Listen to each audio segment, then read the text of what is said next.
Hurricanes have had a very difficult year.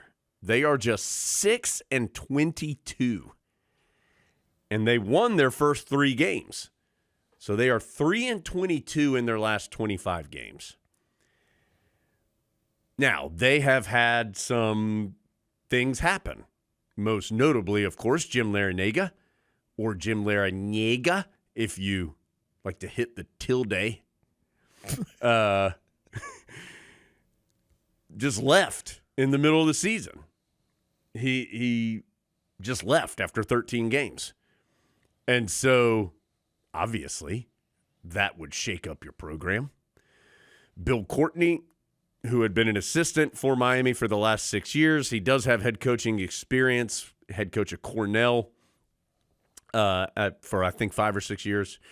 Coach Courtney has taken over, but obviously in incredibly difficult circumstances. Your head coach leaves in the middle of the year on his own volition. I think that tells you, A, there was probably some issues to begin with, and B, that's just going to upset the apple cart even more. They've had injuries.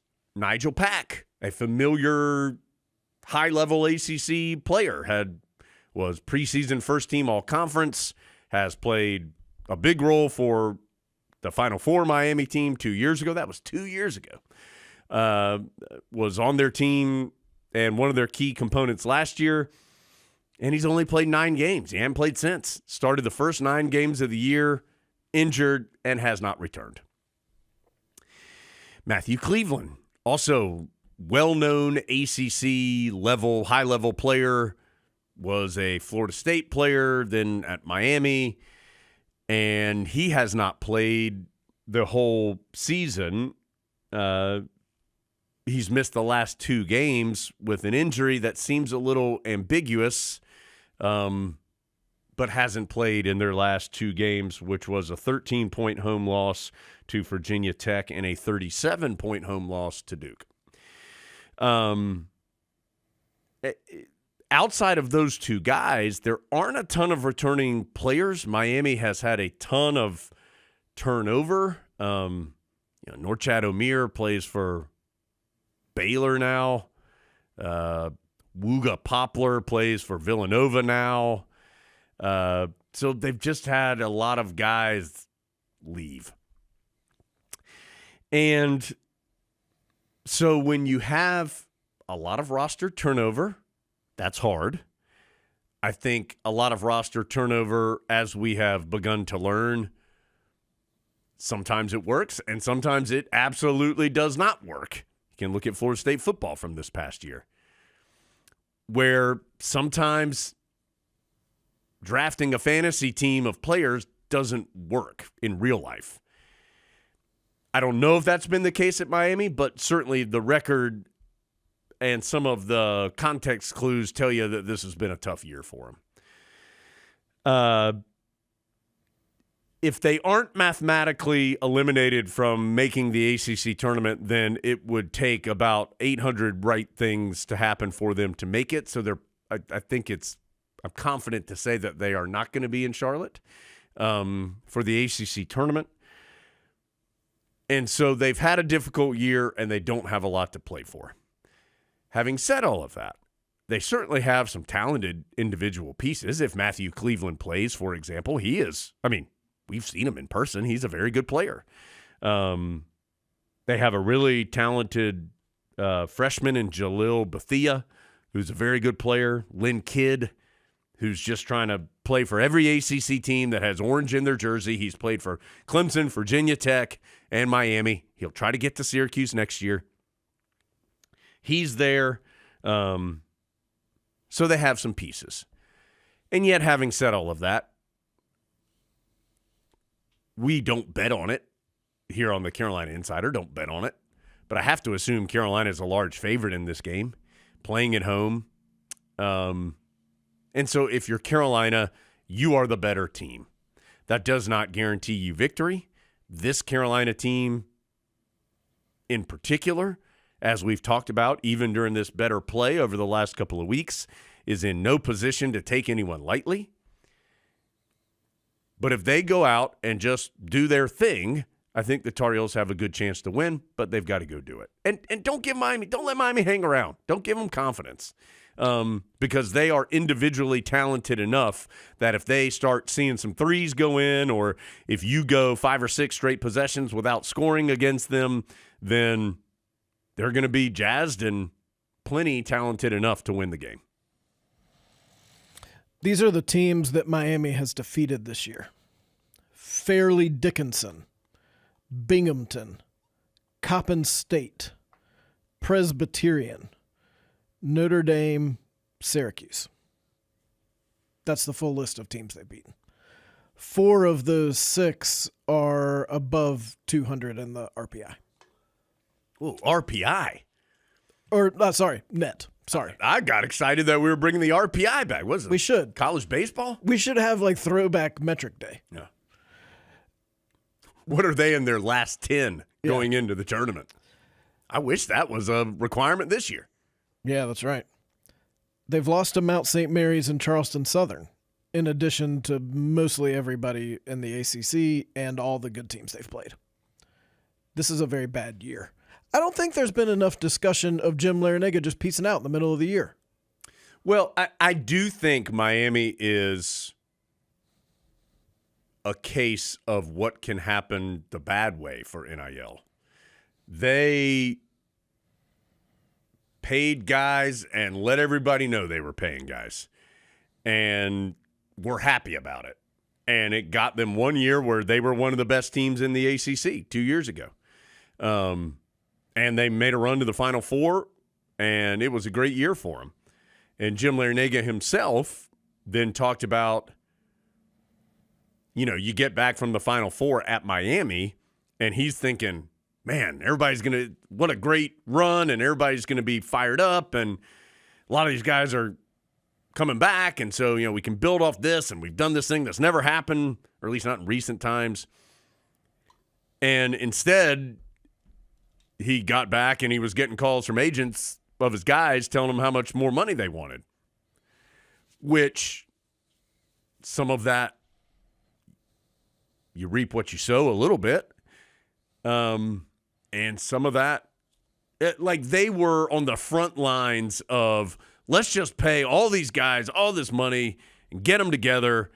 And once they start winning, the old college try is going to really take over and we're going to be rolling. And they found out that was not the case. They were not just signing the guys. They were signing the guys and then talking about openly how much they were paying them and the fact that they were paying more than anyone else. What possibly made you think that when they got back from having success, they weren't going to go back to the same people talking about how much they were paying and go, you paid us this and we did this, now we would like a raise. Right. And then when Jim Larrañaga decided he didn't like it anymore, he just left and talked about how bad it was. Yes. That does appear to be the case, yes. I mean, yes. Do we know the ins and outs of everything that happened? No. On the surface, Adam's description appears to be what happened.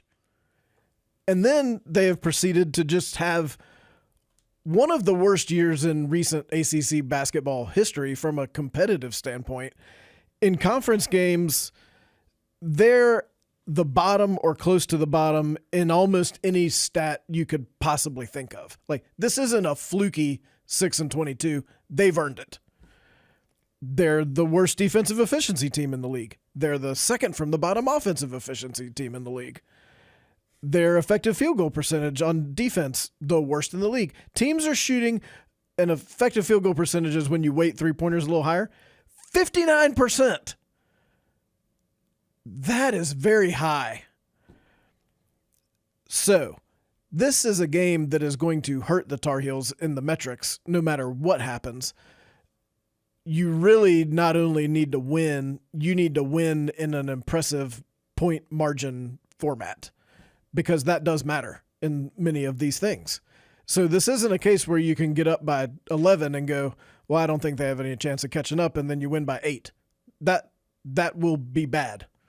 You need to win by about 20, which is Like, who would have ever thought you'd be saying that against an ACC opponent? But that is also the situation in which Carolina has played itself into.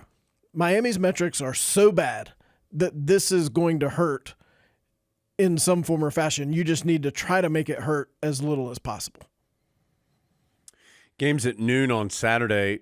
And, Adam, I do think we're on the air at 11 a.m. Tip-off club brunch. Tip-off club is back. It was not there for the Virginia game. It was scheduled to be there, but the weather, Adam, it just messed everything up. Except for the atmosphere in the state game. It enhanced that. So tip-off club, rocking, good weather, Tar Heels playing better. Tons of things in Chapel Hill this weekend, which we'll talk about. Just come to Chapel. Just come right now. Just take the afternoon off at work. Leave your kids can figure out how to get home from school on their own. You just come now. Just hang out. Go to Top of the Hill. Just party from now until the end of the weekend. Pack some Piedmont pennies for the car ride. Yeah, maybe some doozies. If you're coming from the west, swing by Dewey's. Yep.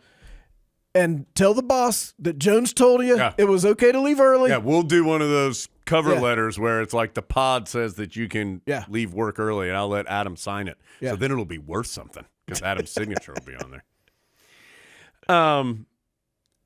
So from the Tar Heel, I want to talk about ACC in a second, but Tar Heel-wise, Adam, I think for Carolina, obviously you need to win the game. You can't afford to not. But you also want to continue to see the things that we have seen from Carolina here recently, which has been taking a little better care of the basketball, shooting at a high rate because you're getting good shots. And I do think Carolina's rebounding and second chance points have been big deals here recently. As we know, the Tar Heels have not played the top teams or the top rebounding teams in the ACC here as of late, but they have done what at times they did not do earlier in the year, and that's just take care of business against those type of teams. And so the last 4 games, three games. So that's State, Virginia, Florida State. Carolina with a 37-21 rebounding advantage on average and a 21-7 second chance point advantage on average in those 3 games. Those are big numbers. And so if you stretch that out to the last 4 games, Carolina is averaging 90.5 points, 41 of them coming in the paint per average, 52.5% from the field, 44% from 3. So they're playing very good offense and have an opportunity to do that again. Whether the shots are going in at a high clip or not, I think you're going to have a chance to get higher percentage shots and rebound the basketball. Give yourself a chance at more shots. And what this team has proven, when it gets shots, it has good chances to win. When it's turning it over or not getting second chance opportunities, that's when they have more trouble. And so get some shots, and I think the Tar Heels have a good chance to win. Pretty consistent message in practice from Hubert Davis this week. Was it that? Get some shots. Well, keep doing what you've been doing and don't be satisfied. This is kind of the first time this year that this team has had to deal with anyone telling them how good they are. And he has reminded them that they haven't actually done anything. And in fact, they've essentially only done what they absolutely had to do in order to put themselves in position to have some meaningful games because of some things they did earlier in the year that were not as good. So let's see how they can deal with success, which is a little bit of a new experience.